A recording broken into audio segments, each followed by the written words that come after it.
Okay, hi guys. It is Friday, August 7th.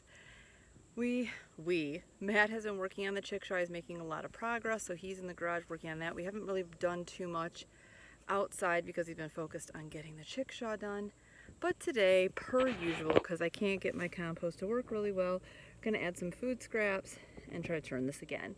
I think at this point now, especially because of all our pine shavings from the brooder, we're going to end up with too much carbon.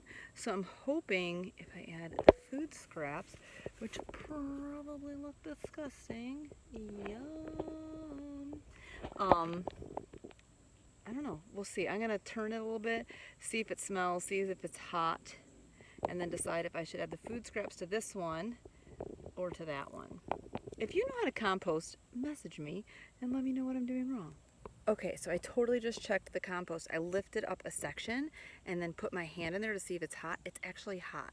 I don't know how hot it is, but it's hot. Probably not exactly like the 140 degrees it's supposed to be, but that tells me that at least maybe something's happening. So I think I'm gonna add the food scraps to our cold compost. So I added the food scraps to the cold compost. I'm gonna leave the hot one, the middle one, as is. Check it again tomorrow, like a little bit more thoroughly, but I think it might be getting hotter, which is good. I'm thinking I may still need to stir the cold one because I don't know, or I need some grass clippings or something to mix that up. But nothing really smells, so that's good. I don't see like a lot of pests or anything. I did wet the hot one down yesterday after I turned it, so maybe we're making progress. I also, in here, I had made some sourdough the other day, so we have sourdough starter that didn't really, I layered it on top of like the food scraps that were in there, thinking when I dumped it, they would be on, the sourdough starter would be on there. Not so much, it's in there, so I gotta rinse this out with the hose. I'm about to give the birds some scrambled eggs. That's like their favorite treat. I started giving it to the little one. She's in containment by herself getting it, but here, watch this.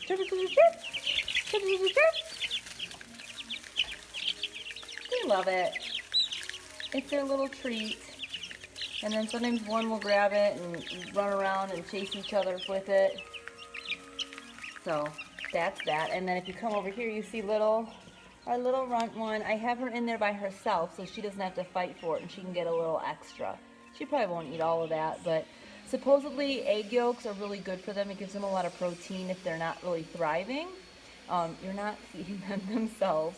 And at first I was like, ew, why are you feeding a chicken scrambled eggs? But it's actually good for them. They live off of yolk when they're in the egg. So yeah, she's eating that to help her. And then these guys are still, I mean, they'll like try to eat my finger off.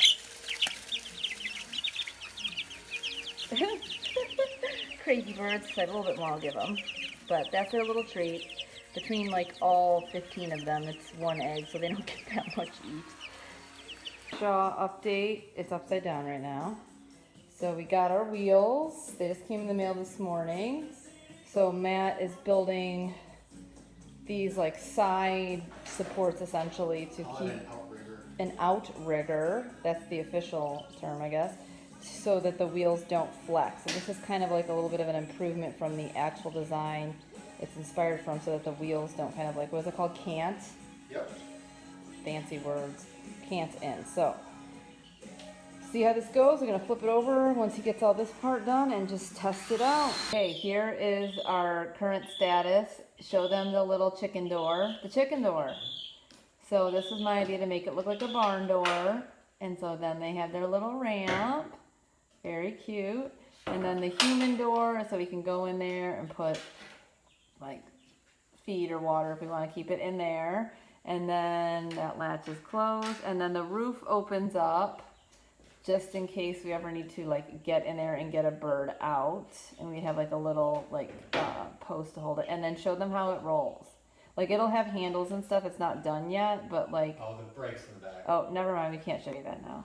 It's Saturday and we, aka Matt, I'm the project manager, have been working on the chicken coop all day, the Chickshaw, and it's coming along awesomely. But we just had a huge epiphany and wasted 20 bucks. So we wanted to kind of have a shiplap kind of look over here. Let's see. So this right here is hardware cloth for ventilation. This we were going to have like shiplap because that's where it was going to be more like covered for wind protection and stuff like that. And so we wanted the shiplap look, but shiplap is kind of expensive. So we were at Lowe's and we found this cheap like beadboard reversible like kind of shiplap, what is it, a 1/4 inch thick or something like that, and didn't even think that it being cedar, that it was gonna fucking smell as god awfully strong as that stuff smells. So you're not supposed to put cedar shavings in a chicken coop like as the bedding. So I was like, you probably shouldn't build a chicken coop with really strong smelling cedar. So I did a little research and it was like a little bit of a mix, but people said that kind of stuff is typically used like for closet liners and stuff to keep that gross. I mean, I like cedar, but this is out of control. It smells like someone sprayed a bottle of perfume on this stuff. So Matt cut it and had it all like, here, let's see, had it all in here. You can even see like all the screws and stuff. He had it in there and it looked really cute on the outside, but I was like, there's no way, this is like gonna kill the chickens. So we sat there and decided we have to rip this stuff off and we need to do something else. So we ripped it off. The stupid shit was $20. Now I don't even know what we're gonna do with it, and now we've decided to forego the cute shiplap look, and we're gonna do plywood on the inside just to save money and not have to go to Lowe's right now. So long story short, this stinky ass cedar stuff is not good. I don't even think for humans. Matt was in that little chicken coop that still has a ton of ventilation. Like, it smelled disgusting. So now we're back to, what do you call it? Plywood. So hopefully this works. It'll make it a tiny bit heavier, but we've already pulled this thing around and it works fine for the wheels. So no more stinky cedar shiplap that might kill our chickens. The chickens just waiting for us to build them their little house. And we use this new pine shavings today. They're premium pine shavings and they're thinner and they suck. So you can see their poop way more. And now when they get the pine shavings in their water, it is basically, I can't see that, it's focusing on the, there. Well, forget it. Basically the pine shavings are all little and in their water. Oh shoot, I'm messing this up. And it's a mess. So, yeah, that's lesson number 2.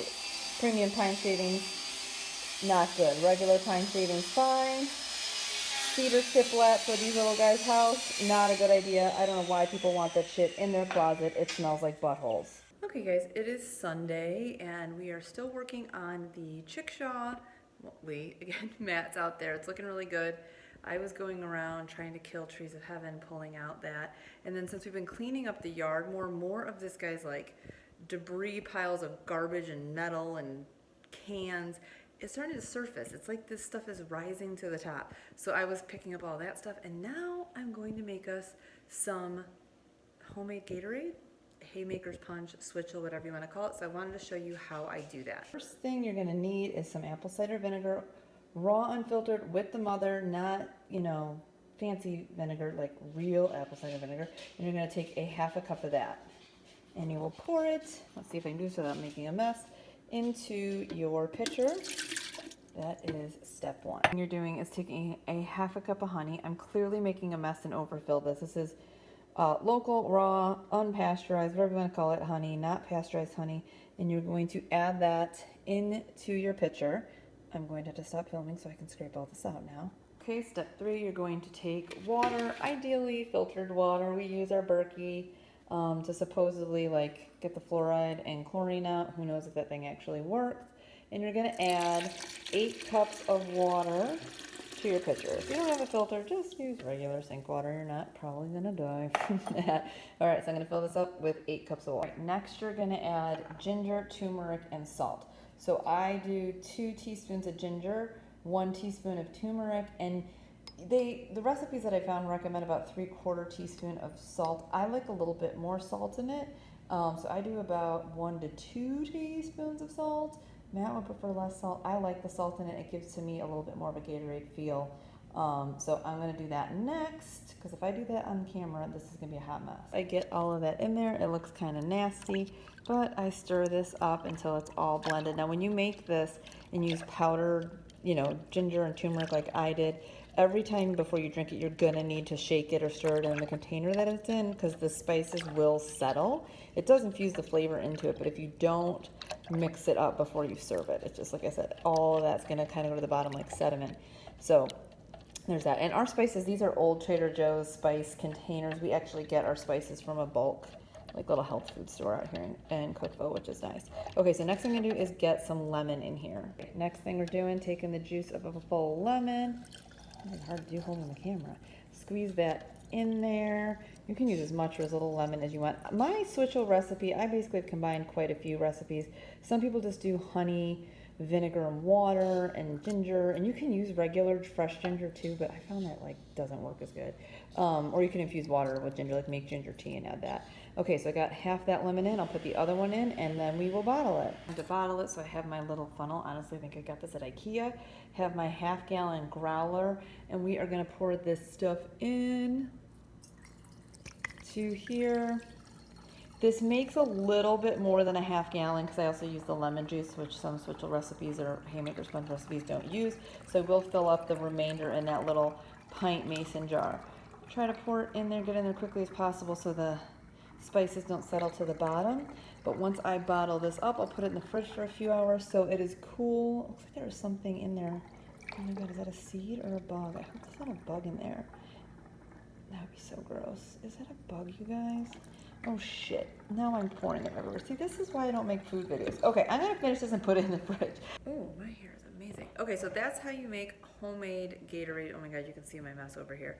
So did that, it's gonna be in the fridge now, so then after we get out of this sweltering heat, doing stuff around the yard in the Chickshaw, we can have Gatorade that's not full of crappy preservatives, and it's way better than real Gatorade, and it takes like 2 seconds to make.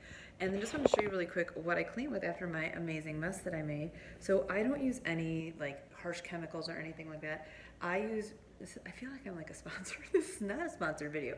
We've been using Branch Basics probably for like a year, and I really like this. So you buy this concentrate, and it lasts quite a while, and then you get this whole kit, and it fills up different spray bottles based on what it's for. So like this is a more intense one, it's for the bathroom, and it'll show you like fill the water to here and then put soap in it to there. And then you have a bunch of different water bottle or spray bottles, one's for like kitchen, one's general or bathroom, one's window, and the different proportions of soap and water make it more or less potent. So I like to use, even though it's for the bathroom, I'll use it to like clean our cooktop and stuff like that for the more stuck on stuff.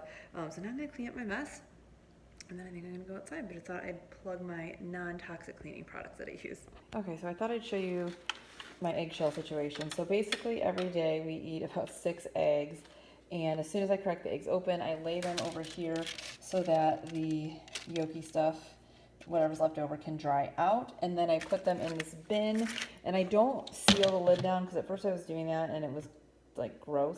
So now I leave it just on here. And I'm going to crush these up. So what I'm using these for is once the chicks are to the point, the chickens are to the point where they can lay eggs, is usually they need extra calcium, and a good form of calcium is chopped up eggshells. So I'm going to take my potato masher and I'm going to mash these on. The last time I did this, I feel like because I had the lid on too much, they kind of smelled moldy. So this time they don't quite smell as bad. But we'll see once I mash them up how I feel about it. If they still kind of stink, I might just use them in compost. I have heard of some people, instead of just letting them like air dry, they put them on a baking sheet and they just kind of bake them to sterilize them. I don't know, some people do that and some people don't. And maybe they are always just going to have a little bit of a musty smell. But I don't want the chickens eating anything that's moldy. But maybe I'm being weird because I don't know anything about chickens yet. So I'm going to mash these guys up and show you what it looks like after. All right, and here is the after. These probably could get a little smaller than this. But that's the whole big thing went down to barely anything. So it still kind of smells funny. So I'm not sure. If anybody does this, let me know. If you keep eggshells, if you do sterilize them in the oven before you like crush them, let me know. I don't know if I'm being like kind of paranoid or this is just normal. So I'm going to let these guys dry a little bit more because the ones from this morning still have a little bit of moisture and stuff in them, but at least that gets this down a little bit. Another thing I'm trying for the chickens, I've read a lot about fermenting their food. It's supposed to be really good for them, and it helps reduce the amount of feed waste and how much they eat because the nutrients of the food are more available to them. I need to make sure I don't have this overflow now. This is the one shitty thing about having a Berkey and not having it by the sink is you have to like fill up pitchers and bring it to it. Anyways, turn that off. Okay, so I'm fermenting the feed. So I'm just testing this out. I don't want to do like the whole entire thing that we have left of the feed because they don't like it, then it's going to be wasted. But basically I feel like these baby chicks will eat anything. So basically I have the feed in a mason jar, and it's 1 part feed to about 3 parts water. So I put about a 1/4 cup, I think, or half a cup of feed in here, and then obviously 3 more times that of water, and I used the water from the Berkey.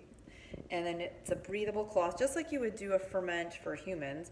You want to have a breathable cloth, keep it there, and you want to make sure you leave headroom because it's going to expand. So there's about 1 inch of water, then all the food is submerged, and supposedly after like 3 days, this will start to get bubbly and sour, almost like sourdough, and then you drain off the excess water and you feed it to them.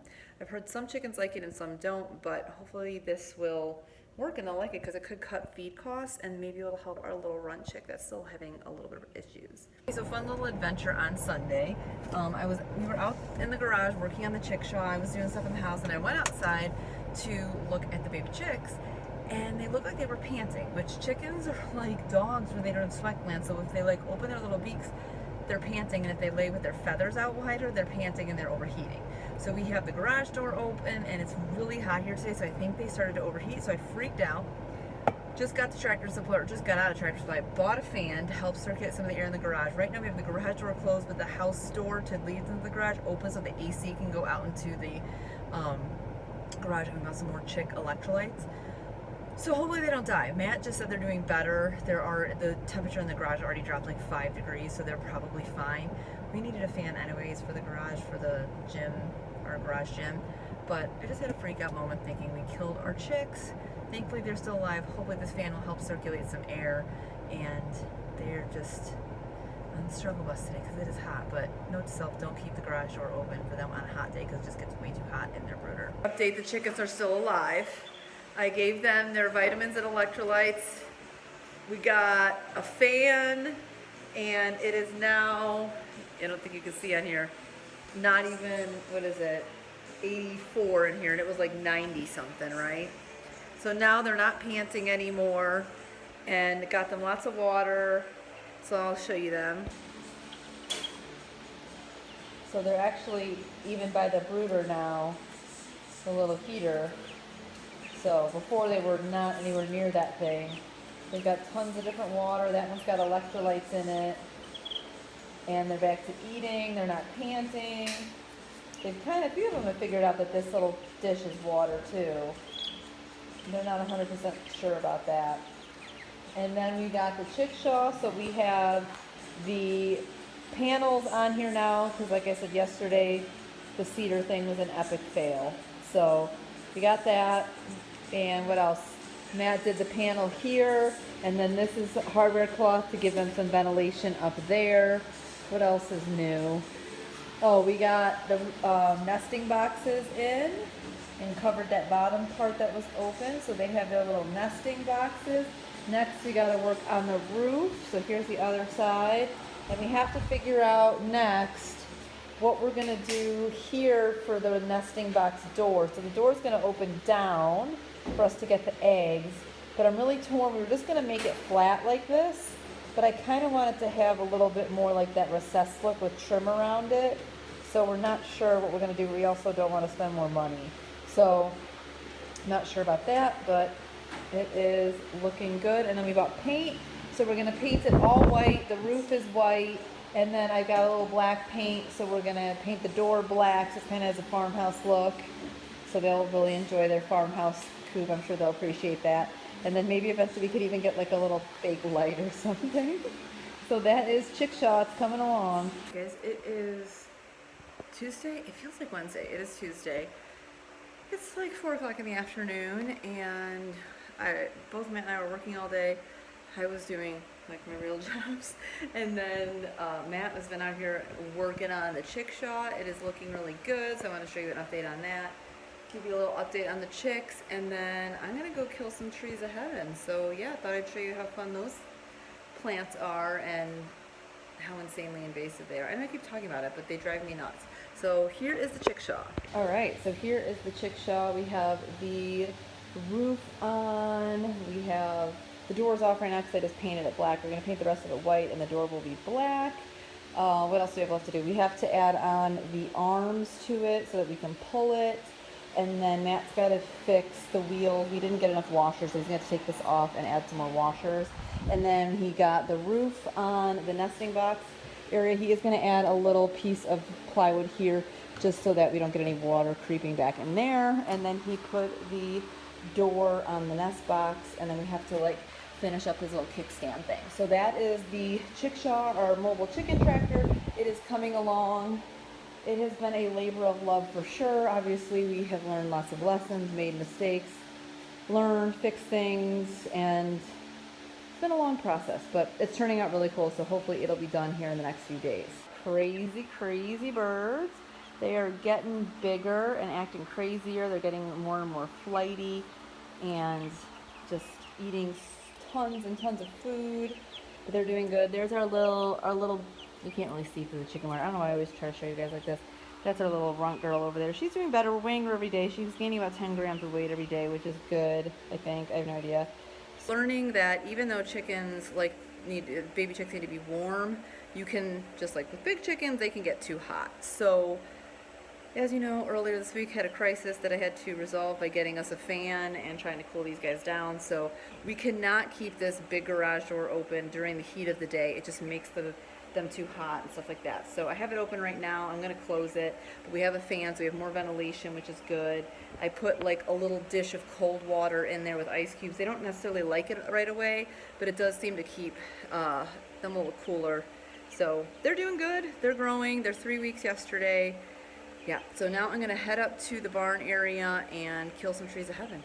The tree of heaven, as I've talked about incessantly since I started this vlogging thing, is my nemesis. So this stupid tree is super invasive, and what it does, if you haven't watched my other videos, is as soon as you like prune it, cut it down, try to impact the root in any way, it sends out little sucker ones off the roots and makes more and more of them. So that over there is one that in the past, I don't know when the last time we cleared this area was, a couple of weeks, is basically growing a new tree. These stumps have new trees off of them. Here's a stump right here that has it. You can see them here and here. Let me flip. This damn tree is everywhere. This tree is why this building is jacked up. You can literally see these guys. We trim this, cut this, and these little motherfuckers just keep coming back. Here's a bunch of them here. And unfortunately, the only way to eradicate these things is with, you guessed it, chemicals like glyphosate and things like that, which is just, we don't want to do that, especially because of the fact that we want to have animals on this land, so we don't want to go and use chemicals. So, I mean, you can see they're like little stupid little things pop up everywhere. There's a few right there in the barn. They're growing on the side of the building. So obviously we can continue to manage them in our building here because we don't want this to become the situation that it was, like making this building even worse. But you can see they just grow everywhere. They're in the middle of the field, just kind of like stumps that have been cut down, and then it sends more little guys out. So it's just like never ending. I could walk you around this whole hill and the whole damn property and you'd see them. So the only thing we can do really without going the chemical route is continue to mow them when they're little, little babies. Because if, you can definitely exhaust the root system at some point if you keep mowing over them. So that was a weird hair thing I just did. So there's that. The ones that are like connected to these big stumps, we can weed whack, we can try and pull all of that, but it's just sucks. So I know somebody in the homesteading group that I'm in, she did the where you kind of cut into the branch or the trunk of the tree and you put the chemicals, glyphosate or another one, in there, and it'll bring it down and up through the root system, through the trunk, and over about a year or so kill it. So it still is a long-term, solution, but in the meantime, we'll keep doing what we're doing, as annoying as it is, try to manage them as much as we can.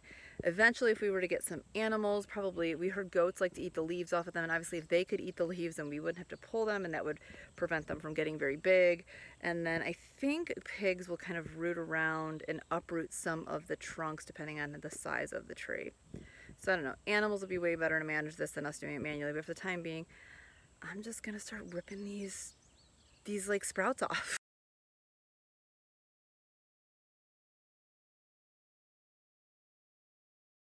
Okay, one section done. Just got it. Doesn't really take that long, obviously. It's just annoying to have to keep on top of. This isn't a sustainable way to do this. Obviously, we need to come up with a better way. Getting animals, I don't know. So anyways, I'm gonna finish doing this. Matt's over at our neighbor's cutting up a few pieces of wood with his table saw to finish up the chickshaw. Maybe we'll be able to start painting it tonight. We'll see. So that's what I'm doing today. Pulling weeds, killing trees of heaven. Sounds like a good Tuesday afternoon for me. Chickshaw update. It is out of the garage. So now we are testing pulling it. It's got a decorative kettlebell there for reasons Matt doesn't want me to share. We kind of measured a little bit off to the center of gravity, so if we don't have an extra weight on the front, it tips back, but that's okay. We'll be hanging water stuff there. Or we can just use the kettlebell because the chickens do kettlebell training too. So now we're gonna try to pull it places. This is, oh my God. I don't know how little kids move this. That's really back heavy. There you go.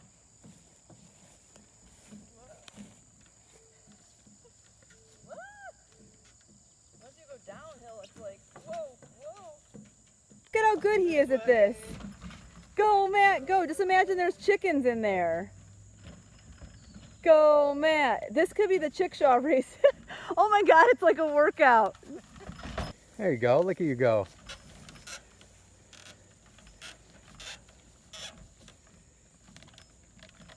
Okay, Chickshaw is done. Just gotta wait for the paint to dry. And then we can put the doors back on and roll it out into the yard. Guys, how are you doing? That is their frozen water bottle that stays in their little dish, like their little air conditioning when it gets too cold or hot in here.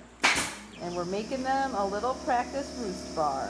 Okay, we made them a little practice roost bar. I guess you're supposed to do this when they're about 4 weeks. And they already like to jump on stuff, so we shall see what they do. You guys gonna go on it? Anybody gonna jump? Anybody gonna go on?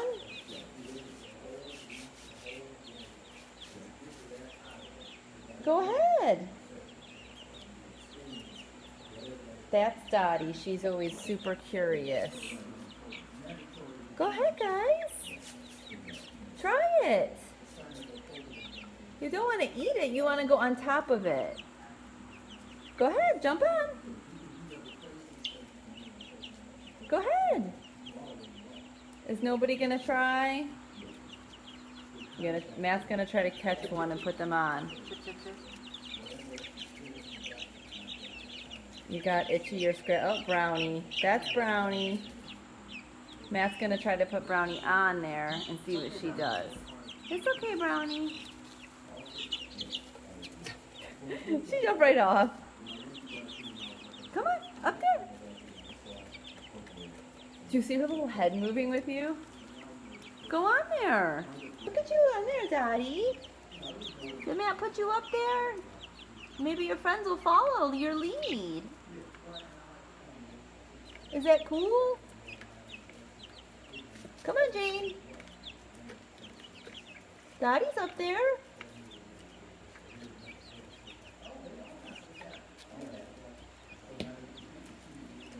Come on, Jane. Thought you were brave, Jane. All of a sudden you have to use a foot. You can't really go flying in the air, huh? We have our first watermelon to try. So we have heirloom sugar baby watermelons. I guess you're supposed to harvest them when they're about 8 to 10 pounds, when they turn a dull green, and when they have this like creamy yellow spot on the bottom. So cut this open and see what it looks like. Okay, so I pretty much think the watermelon is a fail. So it's not even pink. I don't know if it's not supposed to be pink, but I tasted it. It's kind of sour tasting. So I'm guessing they might have a little bit more time, or I don't know, but this does not look like a normal watermelon.